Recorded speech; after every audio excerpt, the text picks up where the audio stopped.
The Dallas Cowboys just missed out on a Maxx Crosby trade.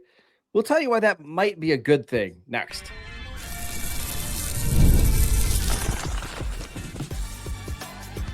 You are Locked On Cowboys, your daily Dallas Cowboys podcast. Part of the Locked On Podcast Network, your team every day. Welcome back to the Locked On Cowboys podcast, part of the Locked On Podcast Network, your team every day. We'd like to thank you for making us the #1 sports podcast network. I am your host, Marcus Mosher. He is Landon McCool. And on today's show, we're discussing Maxx Crosby almost being traded to the Dallas Cowboys. The Cowboys offered a 2026 first-round pick, a future second-round pick, and a veteran player for Maxx Crosby. The Raiders ultimately took the deal from the Ravens instead. Landon, what's your takeaway from the Cowboys just missing out on Maxx? Yeah, I'm kind of glad that they did. I mean, it felt like it was just a little bit too rich to pay. Keeping in mind that, again, he is 29 years old. He's played a ton of snaps at this point. I certainly think that he could be an interesting needle mover, but I also had concerns about that paying that much capital. And I think that for the Cowboys, they need numbers, I think that having that kind of talent is very important, and we do need difference makers. But the Cowboys at this point also need depth and need that talent kind of spread out. So I think at this point, I'd probably rather keep the picks and the veteran player. Yeah, and I'm with you. I think the way to get this defense back to being acceptable is by adding depth and not being so top heavy, because that's the reason why they really made the Micah Parsons trade a year ago, was because they felt like they had too much money invested into the top end of their defense. Yep. They would get into these big games and your 3 or 4, weakest players on defense would get exposed. You're just never going to be able to win that way. That doesn't mean that the Cowboys shouldn't be going after really good players, but I think giving up that many assets, especially when you're this cap strong and you don't have a second round pick and you don't have a third round pick next year, I don't think it makes sense. Yeah, I think it was just a little bit too much. And, if it had not worked out for the Cowboys, it really would have been disastrous. So you've got a little bit of a window, but it's not just 2026. It could be 2027 as well. I do feel like if you pull this trade off, you kind of hurt your ability. If it doesn't work out, right? Yes. You kind of hurt your ability to reopen that window next year a little bit. There's also part of me that looks at like some of the other trades the Cowboys have been interested in before and didn't ultimately get done.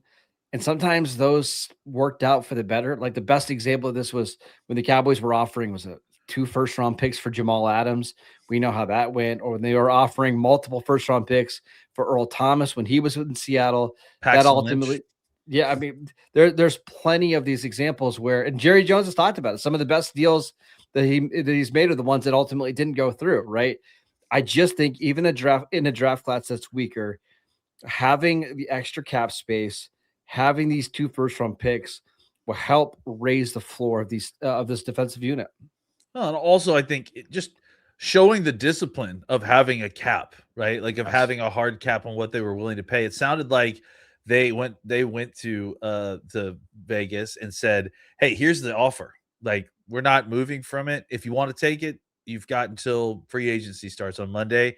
They found they used that to find a better offer, which is fine for us because Perfectly that was fine. the most we Yes. wanted to pay. So I think, it showed good process for the Cowboys as well, which again, kind of is another in a series of pretty decent showings as far as at least how they're trying to do this, right? They're exploring these issues. They have an idea of what they want. They're not becoming obsessed and then throwing a bunch of cash at it necessarily.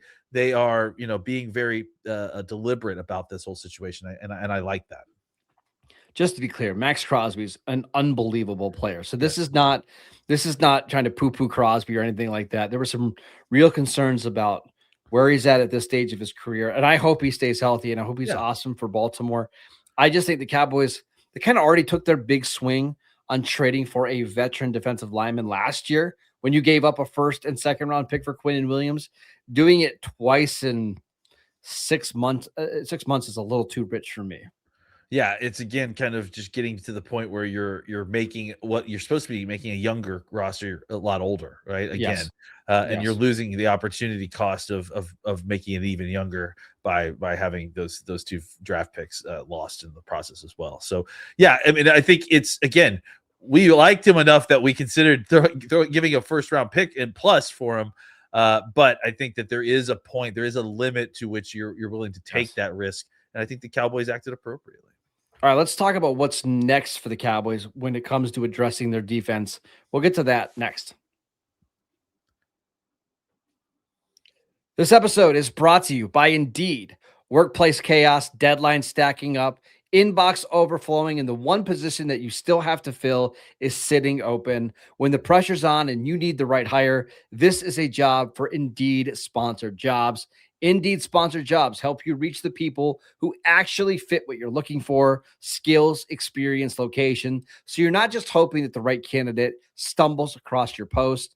So if you're hiring, spend less time searching and more time interviewing candidates who check all of your boxes with Indeed sponsored jobs. And listeners of this show will get a $75 sponsored job credit to help give your job the premium status that it deserves at Indeed.com/podcast. Just go to Indeed.com/podcast right now and support our show by saying you heard about Indeed on this podcast. Need to hire? This is a job for Indeed sponsored jobs. This episode is brought to you by Gametime. We live in a world where you can stream anything, order food in minutes, and carry supercomputers in our pockets. And yet somehow buying tickets to a live game still feels complicated. Hidden fees, jumping prices, endless steps. There's got to be a better way. And there is. And it's why I use Gametime. It gives the advantage back to the fans, and it makes getting tickets simple, whether it's NFL games, concerts, comedy, whatever you're into. I was just on the app the other day looking for tickets for a hockey game, and I was shocked at some of the deals they had. But my favorite part of the app is that the price you see includes all of the fees, so there's no surprises at checkout. So take the guesswork out of buying tickets with Gametime.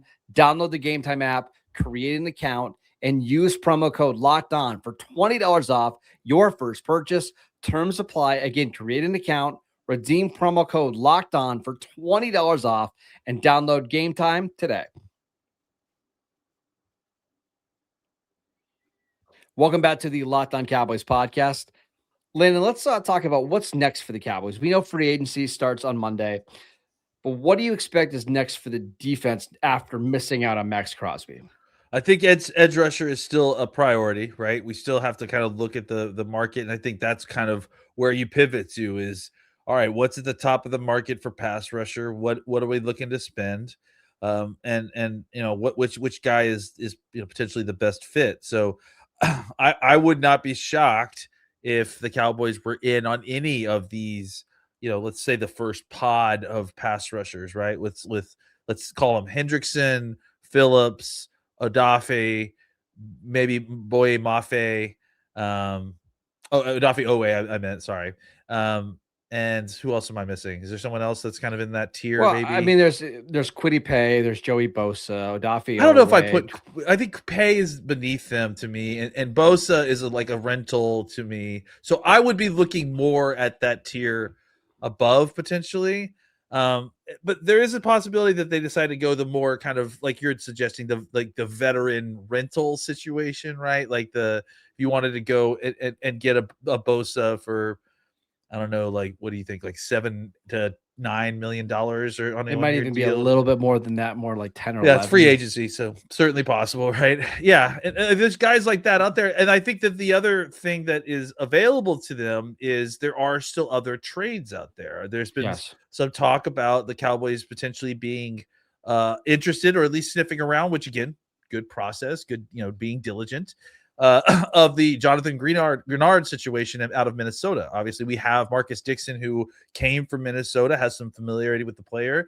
He had a little bit of a down year last year, if I'm not mistaken. I'm pretty sure he didn't even have 5 sacks, but he's a guy who just came off of double-digit sacks. I think the 2 years previous to that.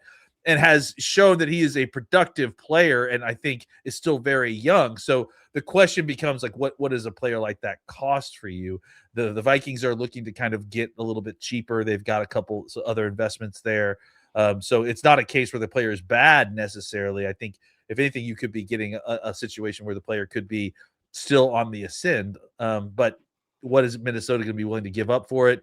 I think you might be able to get him a little bit cheap because of his situation with the contract, and they may be looking to do kind of a contract dump situation.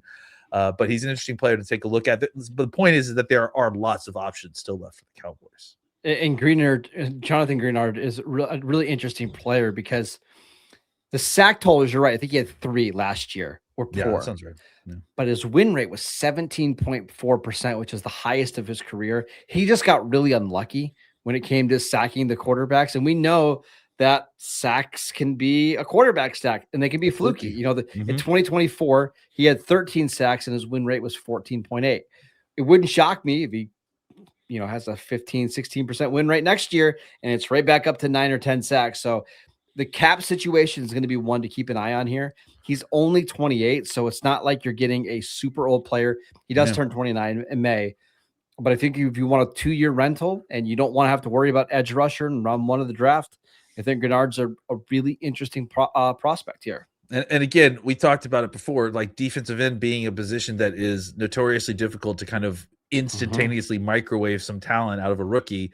Maybe flipping just a single first-round pick, maybe a 20th pick for a guy like this who's still young-ish, I think it gives you some instant production potentially. That is it for today's show. We'd like to thank you for making us your first listen every single day. If you never miss an episode, the Everyday Club is built for you. Get Locked On Cowboys ad-free, plus members-only Discord access and so much more. And for those of you on video, we can send you the first ever 24/7 national NBA YouTube channel. And on audio, make your second listen the Locked On NFL Draft podcast. Go to lockedoncowboys.supercast.com to join the club. And on tomorrow's episode, our full-length episode, we're going to be talking about how to win in free agency, some rules to remember, some things that good teams generally do to win this week. So make sure you guys check that out. Follow Landon on Twitter at McCoolBCB. I'm at Marcus_Mosher, and we'll see you right back here tomorrow.